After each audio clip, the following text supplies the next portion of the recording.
انس بن مالک رضی اللہ تعالیٰ عنہ سے روایت ہے کہ نبی کریم صلی اللہ علیہ وسلم نے قبلے کی طرف دیوار پر بلغم دیکھا جو آپ کو ناگوار گزرا، اور یہ ناگواری آپ کے چہرہ مبارک پر دکھائی دینے لگی۔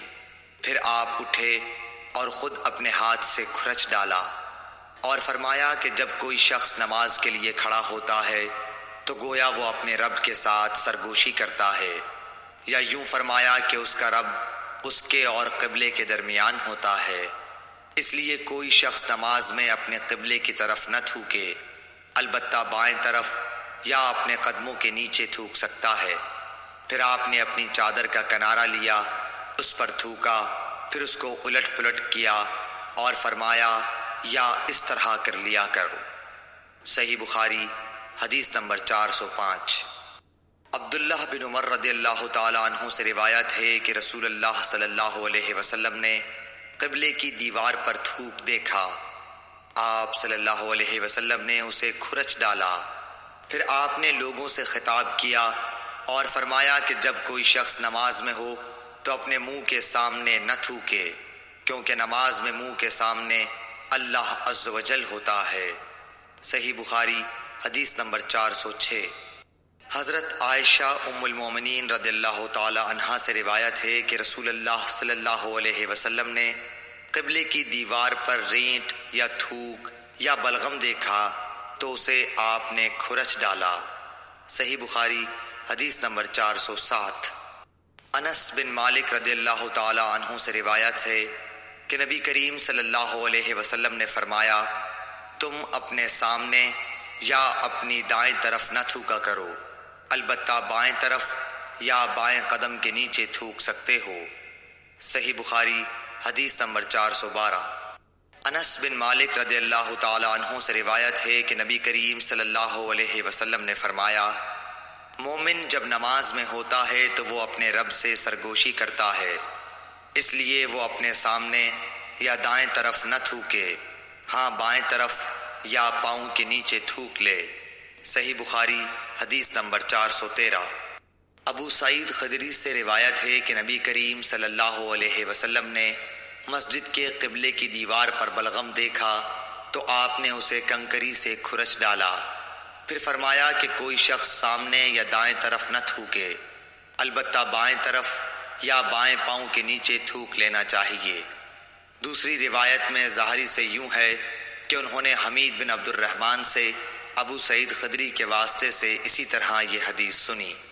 صحیح بخاری حدیث نمبر 414۔ انس بن مالک رضی اللہ تعالی عنہ سے روایت ہے کہ نبی کریم صلی اللہ علیہ وسلم نے فرمایا کہ مسجد میں تھوکنا گناہ ہے اور اس کا کفارہ اسے زمین میں چھپا دینا ہے۔ صحیح بخاری حدیث نمبر 415۔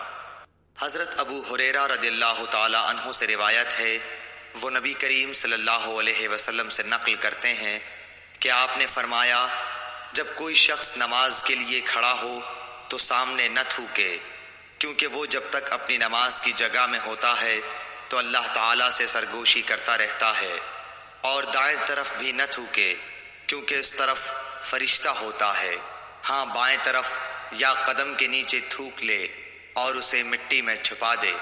صحیح بخاری حدیث نمبر 416۔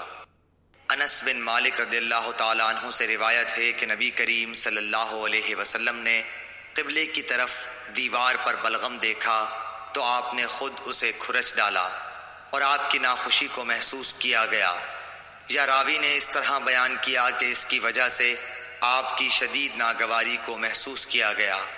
پھر آپ نے فرمایا کہ جب کوئی شخص نماز کے لیے کھڑا ہوتا ہے تو وہ اپنے رب سے سرگوشی کرتا ہے، یا یہ کہ اس کا رب اس کے اور قبلے کے درمیان ہوتا ہے، اس لیے قبلے کی طرف نہ تھوکا کرو، البتہ بائیں طرف یا قدم کے نیچے تھوک لیا کرو۔ پھر آپ نے اپنی چادر کا ایک کونا کنارہ لیا، اس میں تھوکا اور چادر کی ایک تہہ کو دوسری تہہ پر پھیر لیا اور فرمایا، یا اس طرح کر لیا کرے۔ صحیح بخاری حدیث نمبر 417۔ حضرت ابو ہریرہ رضی اللہ تعالیٰ عنہ سے روایت ہے کہ رسول اللہ صلی اللہ علیہ وسلم نے فرمایا، کیا تمہارا یہ خیال ہے کہ میرا منہ نماز میں قبلے کی طرف ہے؟ اللہ کی قسم، مجھ سے نہ تمہارا خشوع چھپتا ہے نہ رکوع، میں اپنی پیٹھ کے پیچھے سے تم کو دیکھتا رہتا ہوں۔ صحیح بخاری حدیث نمبر 418۔ انس بن مالک رضی اللہ تعالیٰ عنہ سے روایت ہے کہ نبی کریم صلی اللہ علیہ وسلم نے ہمیں ایک مرتبہ نماز پڑھائی، پھر آپ منبر پر چڑھے، پھر نماز کے باب میں اور رکوع کے باب میں فرمایا، میں تمہیں پیچھے سے بھی اسی طرح دیکھتا رہتا ہوں جیسے اب سامنے سے دیکھ رہا ہوں۔ صحیح بخاری حدیث نمبر 419۔ عبداللہ بن عمر رضی اللہ تعالی عنہ سے روایت ہے کہ رسول اللہ صلی اللہ علیہ وسلم نے ان گھوڑوں کی جنہیں جہاد کے لیے تیار کیا گیا تھا مقام حفیہ سے دوڑ کرائی۔ اس دوڑ کی حد ثنیۃ الوداع تھی، اور جو گھوڑے ابھی تیار نہیں ہوئے تھے ان کی دوڑ تثنی الوداع سے مسجد بنی زریق تک کرائی۔ عبداللہ بن عمر رضی اللہ تعالی عنہ نے بھی اس گھوڑ دوڑ میں شرکت کی تھی۔ صحیح بخاری حدیث نمبر 420۔ حضرت انس رضی اللہ تعالی عنہ سے روایت ہے کہ نبی کریم صلی اللہ علیہ وسلم کے پاس بحرین سے رقم آئی، آپ نے فرمایا کہ اسے مسجد میں ڈال دو، اور یہ رقم اس تمام رقم سے زیادہ تھی جو اب تک آپ کی خدمت میں آ چکی تھی۔ پھر آپ نماز کے لیے تشریف لائے اور اس کی طرف کوئی توجہ نہیں فرمائی۔ جب آپ نماز پوری کر چکے تو آ کر مال رقم کے پاس بیٹھ گئے اور اسے تقسیم کرنا شروع فرمایا۔ اس وقت جسے بھی آپ دیکھتے اسے عطا فرما دیتے۔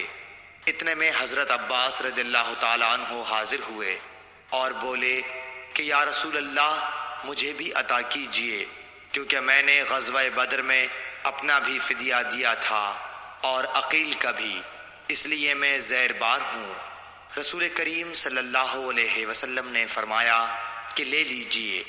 انہوں نے اپنے کپڑے میں روپیہ بھر لیا اور اسے اٹھانے کی کوشش کی، لیکن وزن کی زیادتی کی وجہ سے وہ نہ اٹھا سکے اور کہنے لگے، یا رسول اللہ، کسی کو فرمائیے کہ وہ اٹھانے میں میری مدد کرے۔ آپ نے فرمایا، نہیں، یہ نہیں ہو سکتا۔ انہوں نے کہا کہ پھر آپ ہی اٹھوا دیجئے۔ آپ نے اس پر بھی انکار کیا۔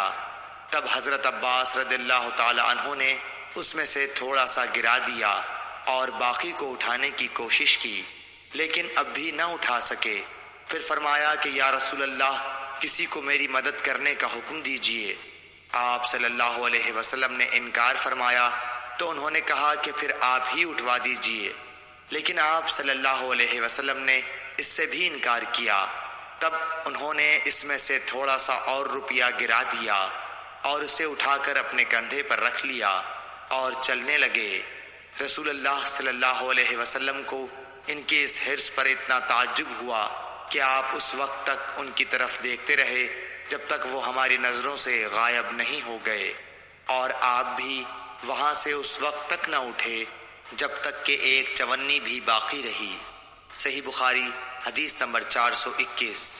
حضرت انس رضی اللہ تعالیٰ عنہ سے روایت ہے، وہ کہتے ہیں کہ میں نے رسول اللہ صلی اللہ علیہ وسلم کو مسجد میں پایا، آپ کے پاس اور بھی کئی لوگ تھے۔ میں کھڑا ہو گیا تو حضور صلی اللہ علیہ وسلم نے مجھ سے پوچھا کہ کیا تجھ کو ابو طلحہ نے بھیجا ہے؟ میں نے کہا جی ہاں۔ آپ نے پوچھا کھانے کے لیے؟ میں نے عرض کی کہ جی ہاں۔ تب آپ نے اپنے قریب موجود لوگوں سے فرمایا کہ چلو۔ سب حضرات چلنے لگے اور میں ان کے آگے چل رہا تھا۔ صحیح بخاری حدیث نمبر 422۔ ابن شہاب نے سہل بن سعد سعدی سے روایت کی ہے کہ ایک شخص نے کہا، یا رسول اللہ، اس شخص کے بارے میں فرمائیے جو اپنی بیوی کے ساتھ کسی غیر مرد کو بدفعلی کرتے ہوئے دیکھتا ہے، کیا اسے مار ڈالے؟ آخر اس مرد نے اپنی بیوی کے ساتھ مسجد میں لعان کیا اور اس وقت میں موجود تھا۔ صحیح بخاری حدیث نمبر 423۔ محمد بن ربی نے عتبان بن مالک سے جو نابینا تھے روایت کیا ہے کہ نبی کریم صلی اللہ علیہ وسلم ان کے گھر تشریف لائے۔ آپ نے پوچھا کہ تم اپنے گھر میں کہاں پسند کرتے ہو کہ میں تمہارے لیے نماز پڑھوں؟ عتبان نے بیان کیا کہ میں نے ایک جگہ کی طرف اشارہ کیا، پھر نبی صلی اللہ علیہ وسلم نے تکبیر کہی اور ہم نے آپ کے پیچھے صف باندھی، پھر آپ نے 2 رکعت نماز نفل پڑھائی۔ صحیح بخاری حدیث نمبر 424۔ محمد بن ربی انصاری سے روایت ہے کہ عتبان بن مالک انصاری رضی اللہ تعالیٰ عنہ رسول اللہ صلی اللہ علیہ وسلم کے صحابی اور غزوہ بدر کے حاضر ہونے والوں میں سے تھے۔ وہ نبی کریم صلی اللہ علیہ وسلم کی خدمت میں حاضر ہوئے اور کہا، یا رسول اللہ صلی اللہ علیہ وسلم، میری بینائی میں کچھ فرق آ گیا ہے اور میں اپنی قوم کے لوگوں کو نماز پڑھایا کرتا ہوں، لیکن جب برسات کا موسم آتا ہے تو میرے اور میری قوم کے درمیان جو وادی ہے وہ بھر جاتی ہے اور بہنے لگ جاتی ہے، اور میں انہیں نماز پڑھانے کے لیے مسجد تک نہیں جا سکتا۔ یا رسول اللہ، میری خواہش ہے کہ آپ میرے گھر تشریف لائیں اور کسی جگہ نماز پڑھ دیں تاکہ میں اسے نماز پڑھنے کی جگہ بنا لوں۔ راوی نے کہا کہ رسول اللہ صلی اللہ علیہ وسلم نے عتبان سے فرمایا، انشاءاللہ تعالی میں تمہاری اس خواہش کو پورا کروں گا۔ عتبان نے کہا کہ دوسرے دن رسول اللہ صلی اللہ علیہ وسلم اور ابو بکر صدیق رضی اللہ تعالی عنہ جب دن چڑھا تو دونوں تشریف لے آئے اور رسول اللہ صلی اللہ علیہ وسلم نے اندر آنے کی اجازت چاہی۔ میں نے اجازت دے دی۔ جب آپ گھر میں تشریف لائے تو بیٹھے بھی نہیں اور پوچھا کہ تم اپنے گھر کے کس حصے میں مجھ سے نماز پڑھنے کی خواہش رکھتے ہو؟ عتبان نے کہا کہ میں نے گھر میں ایک کونے کی طرف اشارہ کیا تو رسول اللہ صلی اللہ علیہ وسلم اس جگہ کھڑے ہوئے اور تکبیر کہی، ہم بھی آپ کے پیچھے کھڑے ہو گئے اور صف باندھی، پس آپ نے 2 رکعت نفل نماز پڑھائی، پھر سلام پھیرا۔ عتبان نے کہا کہ ہم نے آپ کو تھوڑی دیر کے لیے روکا اور آپ کی خدمت میں حلیم پیش کیا جو آپ ہی کے لیے تیار کیا گیا تھا۔ عتبان نے کہا کہ محلے والوں کا ایک مجمع گھر میں لگ گیا اور مجمع میں سے ایک شخص بولا کہ مالک بن دخشن، یا یہ کہا ابن دخشن دکھائی نہیں دیتا۔ اس پر کسی دوسرے نے کہہ دیا کہ وہ تو منافق ہے جسے خدا اور رسول سے کوئی محبت نہیں۔ رسول اللہ صلی اللہ علیہ وسلم نے یہ سن کر فرمایا، ایسا مت کہو، کیا تم دیکھتے نہیں کہ اس نے لا الہ الا اللہ کہا ہے اور اس سے مقصود خالص خدا کی رضامندی حاصل کرنا ہے؟ تب منافقت کا الزام لگانے والا بولا کہ اللہ اور اس کے رسول کو زیادہ علم ہے، ہم تو بظاہر اس کی توجیہات اور دوستی منافقوں ہی کے ساتھ دیکھتے ہیں۔ رسول اللہ صلی اللہ علیہ وسلم نے فرمایا کہ اللہ تعالیٰ نے لا الہ الا اللہ کہنے والے پر اگر اس کا مقصد خالص خدا کی رضا حاصل کرنا ہو، دوزخ کی آگ حرام کر دی ہے۔ ابن شہاب نے کہا کہ پھر میں نے محمود سے سن کر حسین بن محمد انصاری سے جو بنو سالم کے شریف لوگوں میں سے ہیں اس حدیث کے متعلق پوچھا تو انہوں نے اس کی تصدیق کی اور کہا کہ محمود سچا ہے۔ صحیح بخاری حدیث نمبر 425۔